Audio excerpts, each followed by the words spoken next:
আসসালামু আলাইকুম। সবার আগে বাছাই করা 10টি আন্তর্জাতিক খবর জানিয়ে দেব। প্রথমেই থাকছে শিরোনাম। তবে তার আগে অনুরোধ থাকবে ভিডিওটিতে একটি লাইক দিবেন।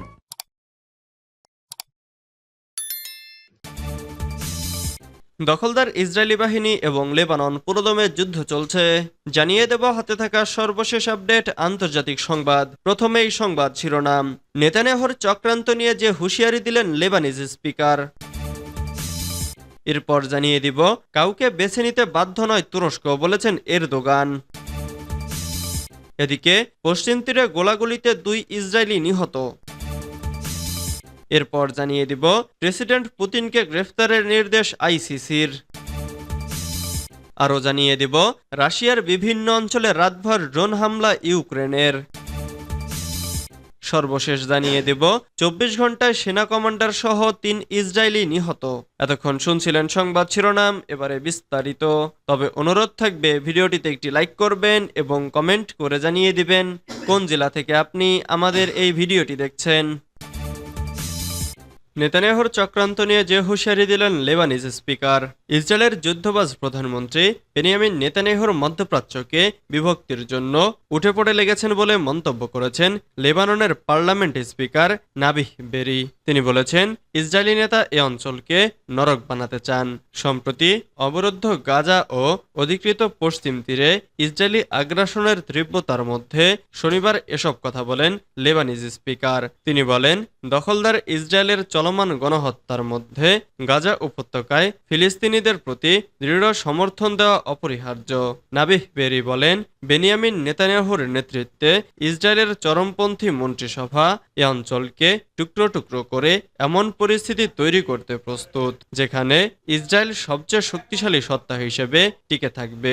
তিনি বলেন, এ অবস্থায় আমাদের অবশ্যই গাজার পাশে দাঁড়াতে হবে এবং আল-কুদসকে রাজধানী করে একটি স্বাধীন ফিলিস্তিনি রাষ্ট্র প্রতিষ্ঠার জন্য ফিলিস্তিনি জাতির ঐক্য অধিকারকে সমর্থন করতে হবে। সেই সঙ্গে গাজায় চলমান গণহত্যা বন্ধ করতে হবে। কাউকে বেছে নিতে বাধ্য নয় তুরস্ক, বলেছেন এরদোগান। ইউরোপীয় ইউনিয়ন বা সাংহাই কোঅপারেশন অর্গানাইজেশনের মধ্যে কাকে বেছে নেবে তুরস্ক, এ নিয়ে নানা সময় প্রশ্নের মুখে পড়তে হয় তুরস্কের প্রেসিডেন্ট রিসেপ তাইপ এরদোগানকে।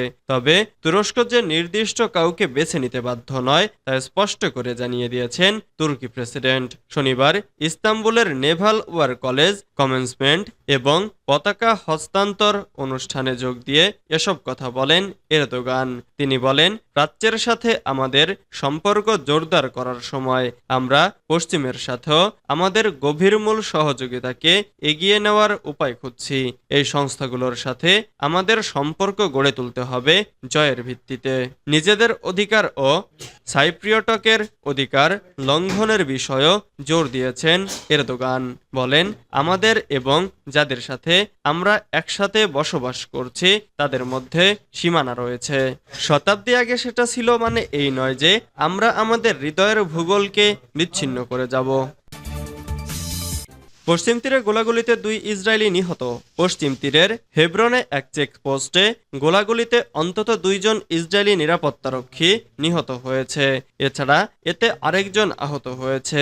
রবিবার কাতার ভিত্তিক সংবাদ মাধ্যম আল জাজিরার অনলাইন প্রতিবেদনে এই তথ্য জানানো হয়েছে। ইসরায়েলের জাতীয় পরিষেবা মেগান ডেভিড অ্যাডম বলেছে, রবিবার একজন নারী ও একজন পুরুষকে হত্যা করা হয়েছে। এছাড়া 50 বছর বয়সের কোঠার একজনকে গুরুতর অবস্থায় হাসপাতালে ভর্তি করা হয়েছে। হেব্রনের দক্ষিণে তারকিমিয়া চেকপয়েন্টের কাছে হামলায় ওই হতাহতের ঘটনা ঘটেছে। ইসরায়েলি আর্মি জানিয়েছে তারা হামলাকারীদের ধরতে অভিযান শুরু করেছে। মারিব নামের পত্রিকায় বলা হয়েছে, হতাহত 3 জন পুলিশ সদস্য। তারা হেব্রন স্টেশনে দায়িত্বে ছিলেন। সেই সময় তাদের ওপর হামলা হয়েছে। এদিকে গত বুধবার থেকে জেনিনে অভিযান শুরু করেছে ইসরায়েলি বাহিনী। এতে এখন পর্যন্ত 24 ফিলিস্তিনি নিহত হয়েছে। প্রেসিডেন্ট পুতিনকে গ্রেফতারের নির্দেশ আইসিসির। মঙ্গোলিয়া সফরের সময় রাশিয়ার প্রেসিডেন্ট ভ্লাদিমির পুতিনকে গ্রেফতার করার নির্দেশ দিয়েছে সুইজারল্যান্ডের হেগ-ভিত্তিক আন্তর্জাতিক অপরাধ আদালত। সংস্থাটির মুখপাত্র ফাদি আল আবদুল্লাহ শনিবার বলেছেন, ইলান বাটরকে অবশ্যই রুশ প্রেসিডেন্ট ভ্লাদিমির পুতিনকে গ্রেফতার করতে হবে, কারণ মঙ্গোলিয়া আইসিসির সদস্য। রোববার দ্বিতীয় বিশ্বযুদ্ধের একটি গুরুত্বপূর্ণ যুদ্ধের ৭৫তম বার্ষিকী উপলক্ষে প্রতিবেশী মঙ্গোলিয়া সফরে যাওয়ার কথা রয়েছে পুতিনের। মঙ্গোলিয়া আবার আইসিসির অন্যতম সদস্য দেশ, সে কারণে নীতিগতভাবে দেশটি আইসিসির গ্রেপ্তারি পরোয়ানা মেনে চলতে বাধ্য। ইউক্রেন যুদ্ধে পুতিনের বিরুদ্ধে ইতিমধ্যেই পরোয়ানা রয়েছে, ফলে তাত্ত্বিকভাবে পুতিন এবার গ্রেফতারের ঝুঁকিতে রয়েছেন। মুখপাত্র ফাদি আল আবদুল্লাহ বিবিসিকে বলেছেন, যেসব দেশ রোম সংবিধিতে স্বাক্ষর করেছে তারা ৯ নম্বর অনুচ্ছেদ অনুসারে সহযোগিতা করতে বাধ্য। রোম সংবিধি হল একটি আন্তর্জাতিক চুক্তি যা আন্তর্জাতিক অপরাধ আদালতকে স্থাপন করেছে।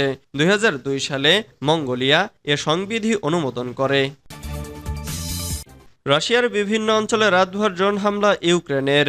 রাজধানী মস্কো সহ রাশিয়ার বেশ কয়েকটি অঞ্চলে শনিবার রাতভর ড্রোন হামলা চালিয়েছে ইউক্রেন।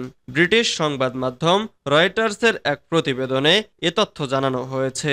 প্রতিবেদনে বলা হয়, মস্কোর মেয়র সের্গেই সোবাইয়ানিন সামাজিক বার্তা আদান প্রদানের অ্যাপ টেলিগ্রামে এক পোস্টে জানান, মস্কোর দিকে যাওয়ার সময় আকাশে থাকা অবস্থায় একটি ড্রোন ধ্বংস করা হয়েছে।